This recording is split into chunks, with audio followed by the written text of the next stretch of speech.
മാന്നാർ കൊലപാതക കേസിൽ ദുരൂഹത തുടരുന്നു. സെപ്റ്റിക് ടാങ്കിൽ നിന്ന് കലയുടെ മൃതദേഹം കൂട്ടുപ്രതികളറിയാതെ ഒന്നാം പ്രതി മറ്റെവിടേക്കെങ്കിലും മാറ്റിയോ എന്നാണ് പോലീസ് സംശയിക്കുന്നത്. മറ്റിടങ്ങളിലും പോലീസ് പരിശോധന നടത്തും. 21-അംഗ പ്രത്യേക സംഘമാണ് കേസ് അന്വേഷിക്കുക.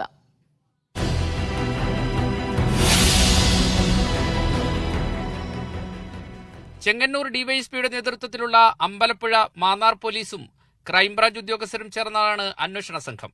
3 പ്രതികളെയും വിശദമായി ചോദ്യം ചെയ്യുകയാണ്. എങ്ങനെ കൊലപാതകം നടത്തിയെന്ന കാര്യത്തിൽ പ്രതികൾ നൽകുന്ന മൊഴികളിൽ ഇപ്പോഴും വൈരുദ്ധ്യമുണ്ട്. കൊലപാതകത്തിന് ശേഷം മൃതദേഹം പുഴയിൽ ഉപേക്ഷിക്കാനാണ് ആദ്യം പദ്ധതിയിട്ടതെന്ന് ഒരാൾ മൊഴി നൽകി.